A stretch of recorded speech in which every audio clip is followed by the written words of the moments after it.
Hello, this video will review how to do the basics when getting started with Google Classroom.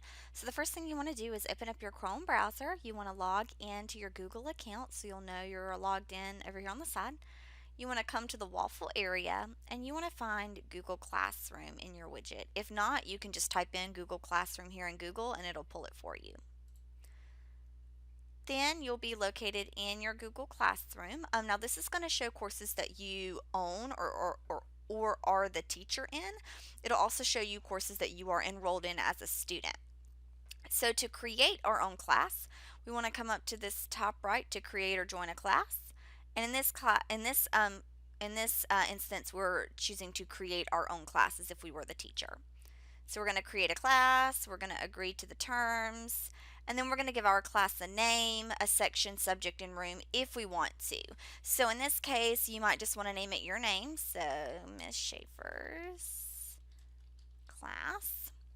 And you can put in a section. I put in something like A or B, or you could put in, if you were teaching high school, you might put something like period 1, whatever. The subject area as well as the room number if you want to on that.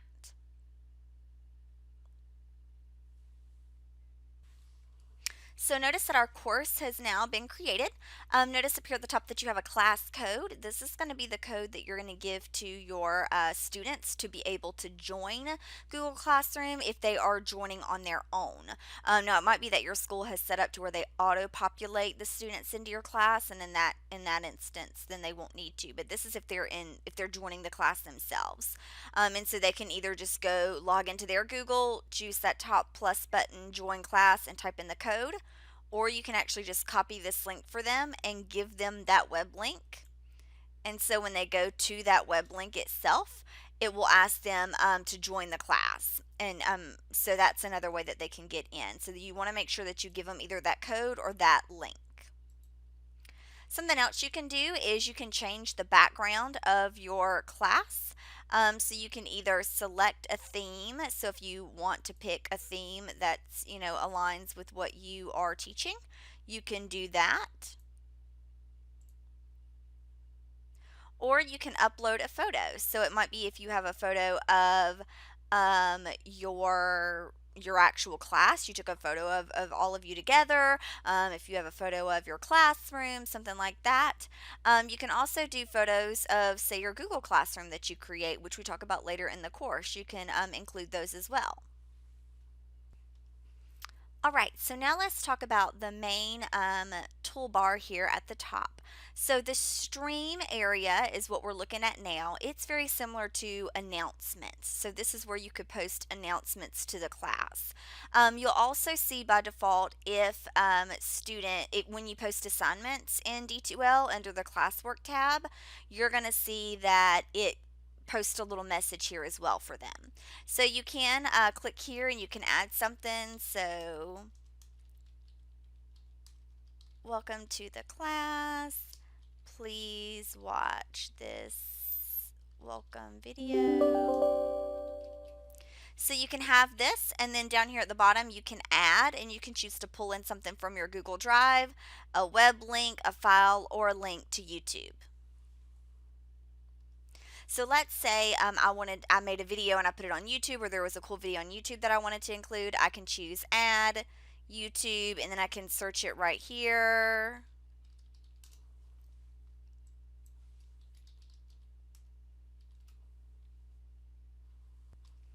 Or I can come in and add it as a link itself. So either way will work. Then you can choose to post it, so you can post it right now. You can choose to schedule it, so maybe this is something that I want to post on the 3rd. You can have it to where it's scheduled, which is great because that will allow you to sit down at the very beginning and just post and put out reminders, Tuesday folders, reminders of tests, all that type of stuff. Just schedule it all from go to where it'll automatically post when it's that appropriate time. You can also choose to post it to all students, Or if I had students enrolled in this class, it would also give me the option to post it to individual students. So, say that I have 2 or 3 students who need to take a makeup exam. I might post a message here saying, remember, the makeup exam is on Wednesday. But I wouldn't want to post it to all students. I could come and select the individual specific students enrolled in my class to pick only those for them to be able to see the message, and no one else at that point would be able to see it. And so those are some basic things that you can do with the stream here. So notice here I have one saved announcement. It's not posted yet because I had it scheduled. Or if I wanted to go ahead and post something, I could have it posted right here to where everyone can see it. So this is a great place to put announcements, reminders, that kind of thing. But you don't really want to post content here because there isn't a place for students to be able to attach materials, attach assignments, attach discussions, attach their assignments here. So this is really just for announcements and updates. Before we move forward in setting up the class, I do want to review some of the settings, which includes the grade book, which is relatively new in Google Classroom and something you want to set up really before you start loading in a bunch of content. So when you're on the home page of your Google Classroom, you want to come up to the top to this washer, and then you'll see the basic details that we just filled out. You'll see the invite code that we've set up, so there's nothing really to edit there. Here on the stream, which is the announcements area we just reviewed, students, it is set to where students can post and comment. So they can actually post on the stream as well. I personally don't like that. And so you can put it to where students can comment, to where basically if I posted an announcement saying, make sure to check your Tuesday folders, a student or a parent could comment on that and say, hey, this is Abby and I didn't get mine, or I can't find Abby's. Did it get left in the classroom? And that way the parent or teacher doesn't have to, or I'm sorry, the parent or student doesn't have to send you a separate email and all that jazz. You can just have it right there on the announcement. So that will allow you to allow them to comment. You can also have it to where only the teachers can post or comment, to where it's basically just a blast that's sent out and they can't comment or post on it. So it's up to your preference there. Moving on down is the important piece I wanted to talk about, which was the grading calculation. So in the past, Google Classroom would just kind of keep a running list of the grades, but it wouldn't calculate an average. It wouldn't do any really of that, and it's actually beginning to do that now. So, but it's important that you have to set it up to tell it what to do. So, first of all, you want to determine if you want it to calculate an overall average. Some people might just want it to keep scores and not actually give an average. So, in that case, that's what it is by default, no overall average. Or you can choose total points, which basically it's just going to add up the points that they've earned in the class. So if there's been 4 assignments and there's four and they're worth $100, or I'm sorry, 100 points each, that would be 400 points. And say I earned 350, it would show me that I've earned 350 out of 400. So it's just adding up points. Now, what most colleges do is weighted by category. And public schools may do this, and this might be something that comes across from your admins in saying, okay, well, classwork is 50% of the grade, and homework is 40% of the grade, and participation is 20% of the grade. So if something is homework, it's going to weigh less than classwork, or the participation is going to weigh even less than that. So you can set up these weights to where the grades are just not all equal among themselves. And that's especially helpful when something is more important, one assignment or a group of assignments is more important than the other. So I'm going to set those up just so you can see them. So we'll do weighted by category. And then you can choose to show the overall grades to students, which will let them see their current average. I like to have that turned on. And then we're going to add in the grade categories. So let's say in this case, I'm going to have questions or discussions. And I'm then going to add in assignments. And then I'm going to add in attendance. Okay. So attendance will be 10% of the grade, And then assignments will be 50 and discussions will be 40. So basically, this is going to make the assignment more heavily weighted than their attendance grade or more heavily weighted than the questions. All right, so now you can save those settings so that when you create assignments or when you create things later on, you're going to be able to see and be able to put them in the category, and you'll be able to see those in the grades area here. So the next very important link, and the one that you're probably going to use the most, is the Classwork tab. So this is where all the content is going to lie. So you want to, first of all, I would personally draw it out on paper or decide how am I going to lay out my course before I start building, because you don't want to start creating topics and aligning things without really having a good scheme. So let's say that I am going to be teaching science and literature, and I want to have modules for each of those. So, one way to do that is to create weekly topics that have all the information they need for that week. Another way is to create it per topic area. So, for right now, since we're going to be teaching younger kids, let's go ahead and design it per week. So, I'm going to choose Create, and notice you have some options here: assignments, quizzes, questions, materials, reuse topic, and then the topic list. So first of all, we want to create topics. Topics are basically like the modules that are going to hold all the files. So I'm going to create a topic and I'm going to name it Week 1 Reading. And I'm just going to go ahead and create a couple of other topics. Let me do Week 1 Math.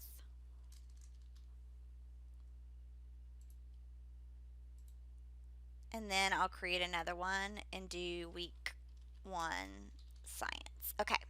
So we'll pretend like I teach these three areas and I've got three different topics or modules to where I can post my materials.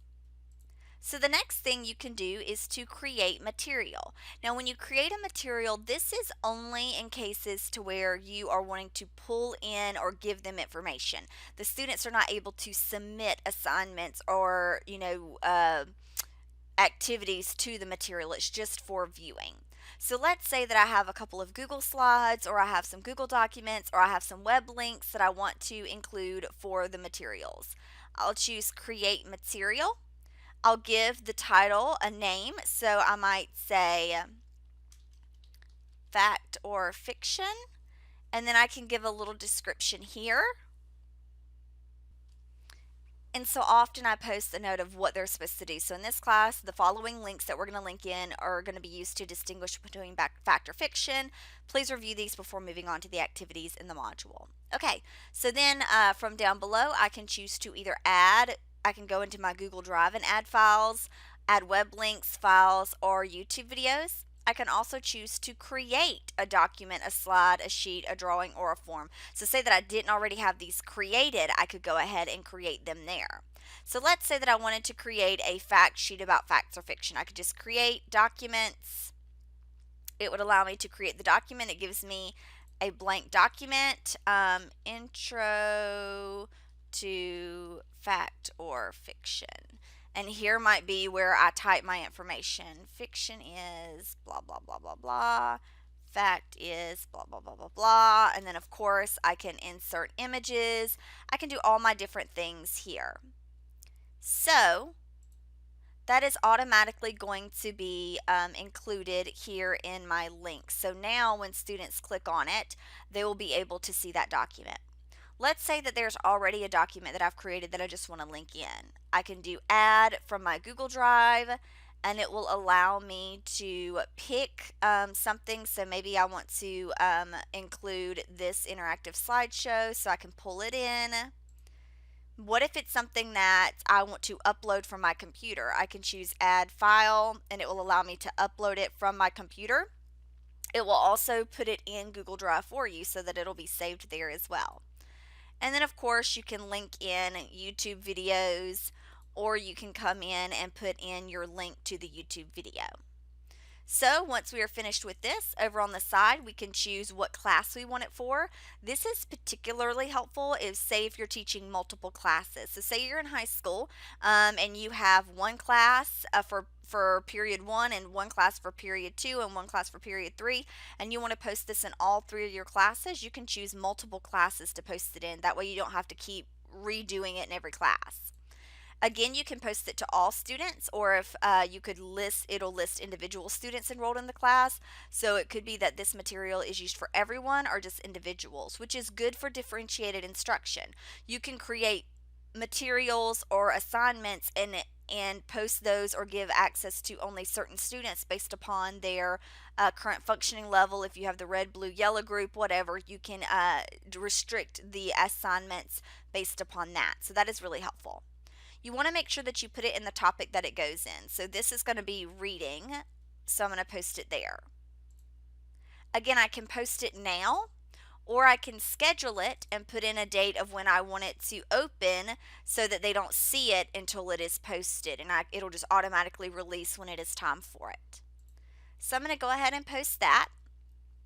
And we see now in our module we have fact or fiction. And when they click on that, they're able to see the instructions and they're able to click on the links to be able to view the document, to be able to view the Google Slides, to be able to view whatever I have linked in. Now notice here, they can't do anything. They don't submit anything here. This is just viewing of the material. If it needs to be edited, I can come here, choose and edit, and I can edit any of that information if needed. I can also move these modules around, so I can just grab them and move them so where they can get moved if I want to reorder them. I can also grab the individual things and move them to a different module if need be. So all of this is fluid in that it can be moved around.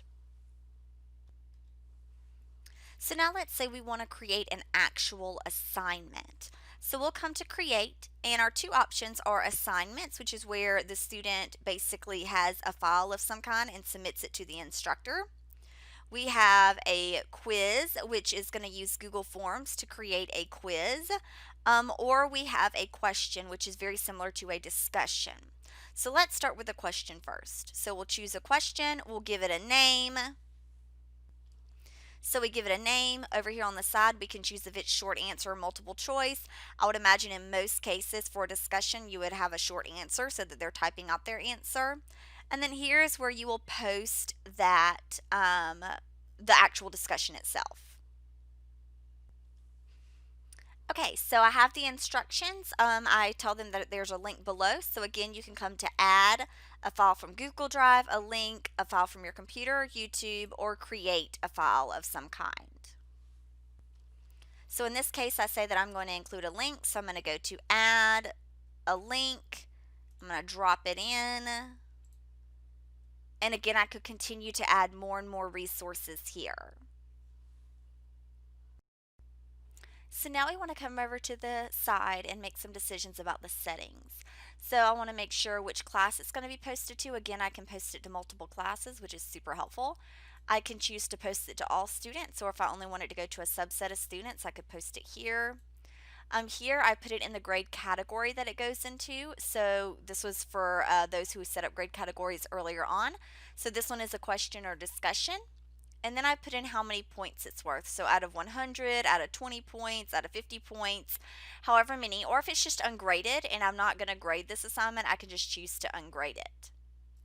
Then I can put in a due date of when it's going to be due. So let's make it due on the 4th at 11:59. And then of course I want to put it in the topic that it goes into so it's all organized.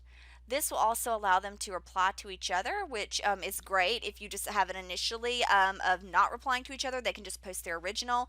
In this case, it lets them reply. And then students can edit their answer, allows them to, if they make a typo or whatnot, they can edit their answer.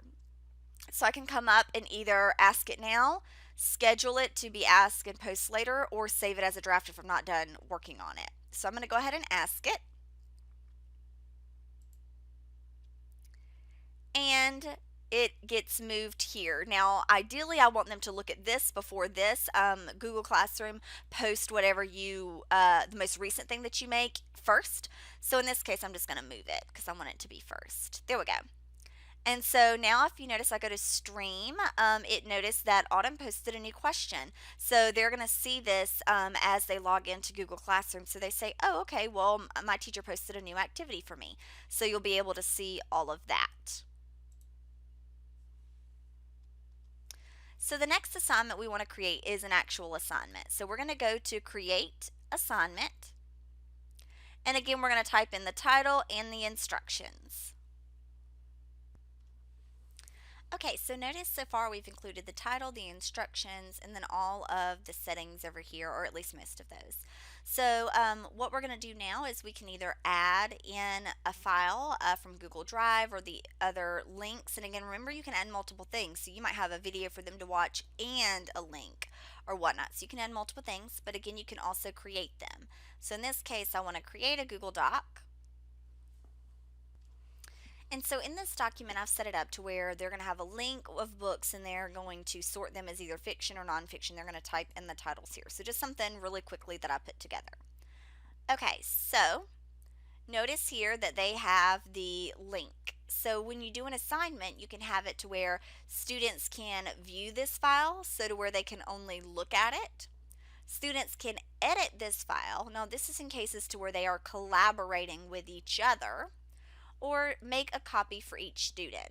So in this case, I don't want them working on it together and I don't want them seeing each other's work. So I want to make a copy for each student. So what this is going to do is when the student clicks on this link, it's going to give them a blank copy of this assignment.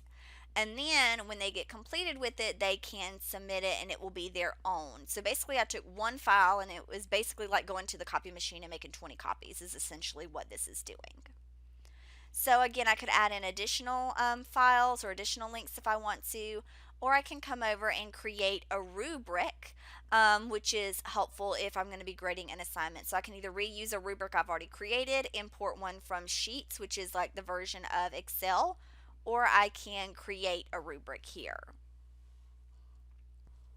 So in this case, I created my first criterion, which is going to be for the fiction books. And so this is where they're sorting all the fiction books. So this is where I'm going to make my rubric. So we're going to start out with 5 points, which is mastery. If they get 5 points, if they sorted all the fiction books correctly. So then I'm going to add a level to where maybe they get 3 points if they're doing progressing. And here they sorted some of the books correctly. And then here they get 0 points, needs help, and did not sort any of the books correctly. Then I want to add another criterion, so I'll choose add criterion, and this one will be for the nonfiction. All right, so now that we're finished, we can see that the total score is out of 10. So I'm going to save that to where my rubric will be in place for when I am going to grade it. So then up here I can choose to assign it, schedule it, or save it as draft. So I'm going to go ahead and assign it. And then it will be added to the appropriate place or the appropriate area. So then the last type of assignment we want to look at is the quiz feature. So we're going to do create quiz assignment. And then we're just going to give it a title and instructions. So here we need the title, the instructions, we have put it in the correct category. You want to make sure that the points are going to line up with the point value here. So the total for the assignment is 10 points. So I want the total for the questions to be a total of 10 points. I could add in a rubric if it's going to be have like short answer questions that I'm going to grade. I could put that there, but in this case we're going to make a multiple choice question or a multiple choice quiz. Now we can also add other links if they need to, but notice that by default comes a blank quiz using Google Forms. So Google Forms is traditionally a survey tool, but you have the ability to mark the answers as correct or incorrect, therefore turning it into a quiz. So we want to click on this to go ahead and detail out our quiz. So we're going to make this fact or fiction quiz. And select the correct answer. And then here we're going to add in our question options and answers, literally just like we were adding in a survey. So if a book has a talking tiger, it is probably fact or fiction. Okay. Now I could also add in an image here if I wanted to upload an image as well. So if we have like a picture of a tiger cartoon,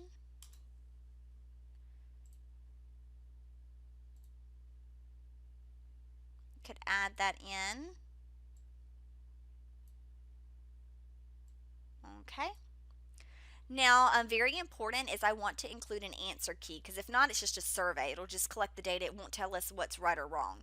So in that case, I'll add an answer key, and of course, I want to mark fiction because a talking tiger is fiction.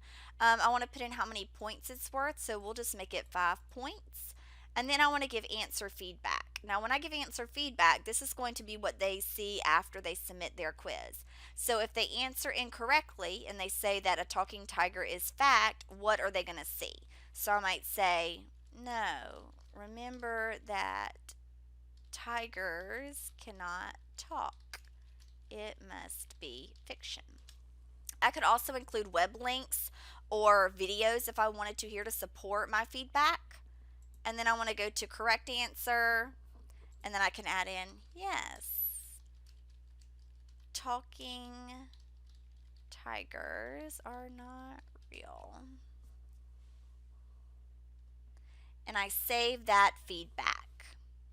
And so then I just want to add in another question. So I come in, add in a question. Now I can do different things, check boxes, drop downs. I can do short answer. Of course, the short answers are not going to be graded, auto graded. You're going to have to manually go in and grade those. So let's add one more question. So here I've created my question, put in the point value, selected the correct answer, and then gave my feedback for each of those. So I could continue. You want to make sure that your total points is equaling what you put in Google Classroom just a minute ago. Here, you want to make sure that those are lining up. You also want to make sure up here at the top left that you give it the appropriate name. And then we're going to choose that we are done. So when it's done, it's going to be linked in there, and then we can choose to assign this, schedule, or save or draft it. So we're going to go ahead and assign it. And so that is how you create those different pieces. Additionally, you can go to the Google Calendar, which will be linked in to the course, and it's going to automatically display for the students the different deadlines that are coming up, so they can use this as like a calendar. So here they see the assignment for the fact or fiction is coming due. They can click on that link to go to it. Here is the question. They can click on this link to go to it, and then here is the assignment. They click on that link and it will automatically take them to that area in the course to complete it. So that's a great tool, is that calendar. Also, when you're on the stream page, there's like a little upcoming calendar here that lets you know of events that are happening that week. And again, you can click on them and it will take you to that place in the course. All right, so now let's look at this assignment as a student so we can see their view. So I took the link to the class, I've logged into my Google account, and I'm going to join it. So when the student clicks on that link to join the class, this is what they'll see, and then they'll just choose to join the class. And then that is where it will take them into their Google Classroom. So they'll see this. They'll be able to see the upcoming assignments. They'll be able to see the stream. Notice here they can make comments. I didn't get my folder today. Did I leave it in my desk? And so that is a way that they can post, these are the comments that we were talking about, and this is the name of my sample student just for now. This will also, because they're using this comment feature, it will also send me an email whenever someone posts a comment. So that's why I particularly like this, is because instead of them having to send you a separate email, when they post this class comment, it's going to default send you an email. So that is helpful. So then they're going to come to Classwork, and they're going to click on whatever topic that they're wanting to look at. And then notice here we have the assignment. So this is where they're going to be looking at different things. So I can click on the fact or fiction information. I'm able to see all of that. So let's go ahead and work through these assignments. So we're going to look at the fact or fiction quiz. It says click on this to take the quiz. So I'm going to choose this. I'm going to open it up to take the quiz. Let me answer it correctly. So I'm going to say fiction, and I'm going to say fact, and I'm going to submit. And then it will tell me that it's marked as done. I can view my score. It'll tell me I earned 5 points, 5 points, and then it tells me that feedback that I put in. So that is how you can take the quiz as a student. The next thing is to view the assignment. And so they will come in and click on the assignment.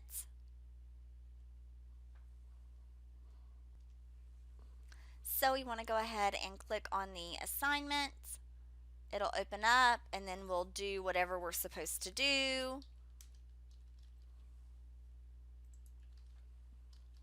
Etc. And notice up here at the top that it gives the student their name. So D2L Help is the name of my student. So it gives the student their name and then fact or fiction. So if this was Abby Jones fact or fiction, Tom Davison fact or fiction, it would give you their name right here, which helps it. So they would fill all of that out and then they would choose to turn in at the top.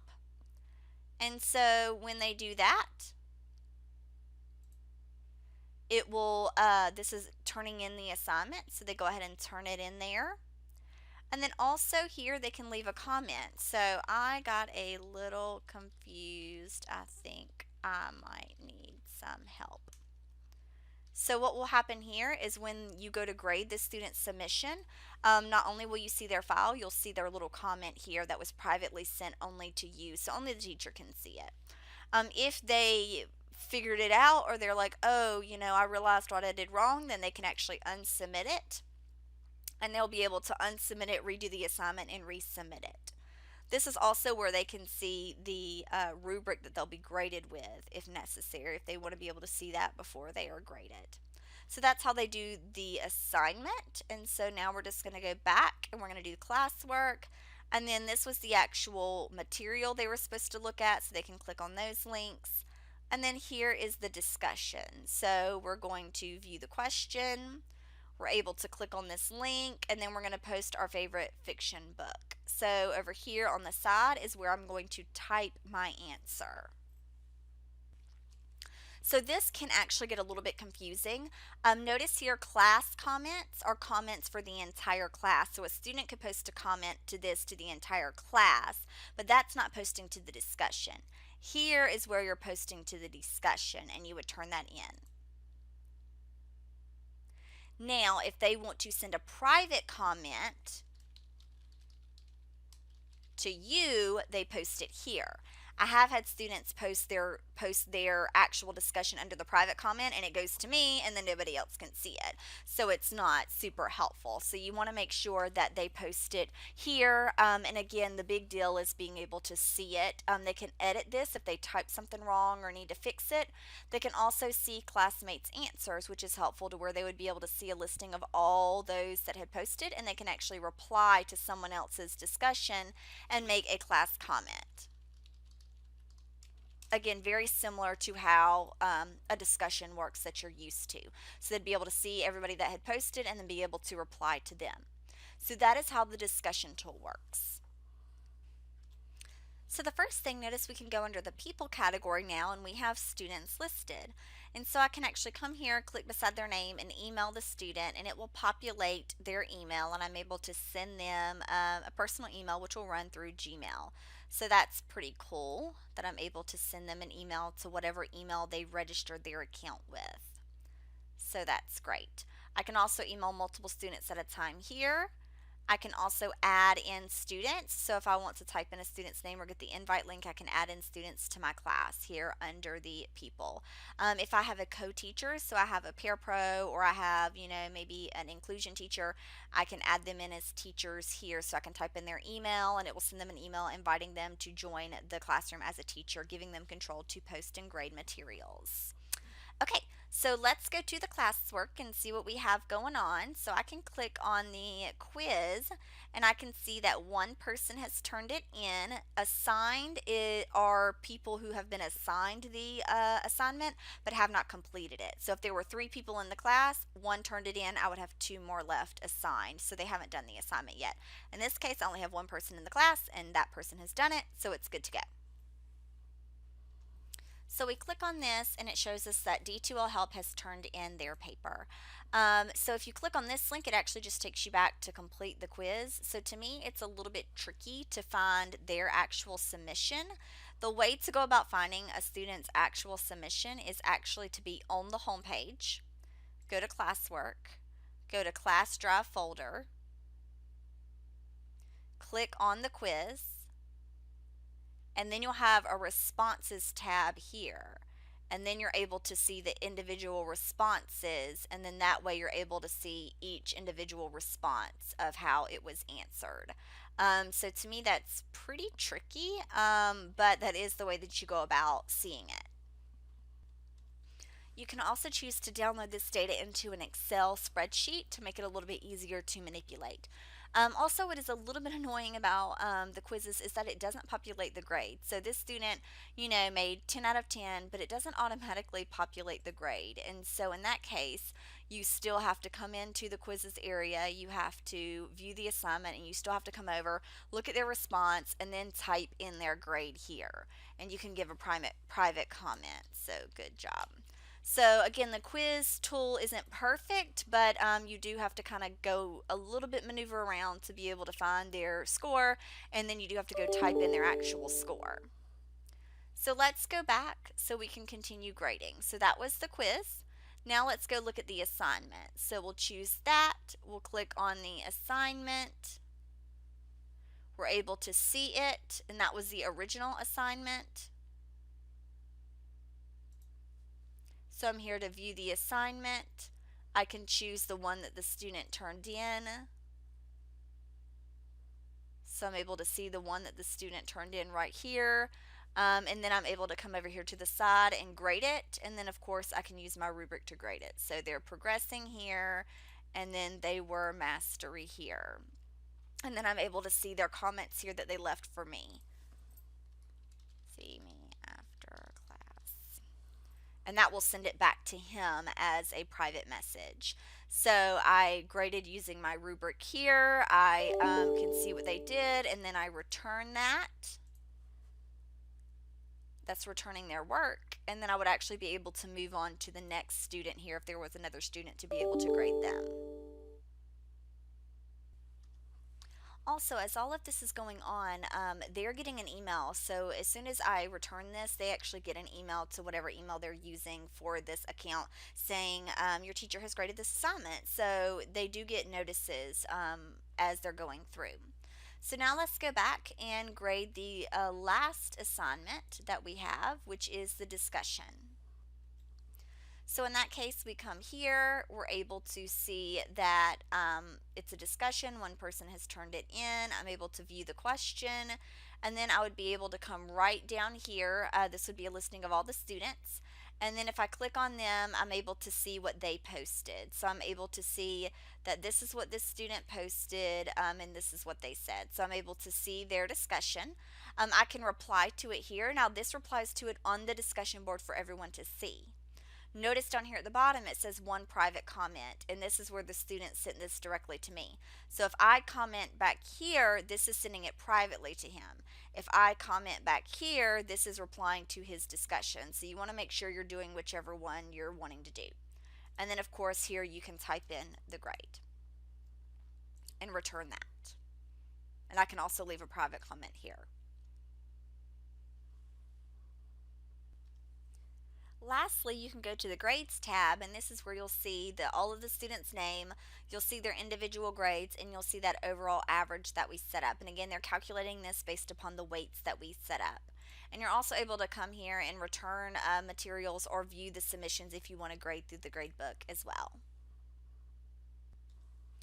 So lastly, something that helps me as a teacher is if I'm in my Google Classroom area and I come over here to the side, there's a to review area.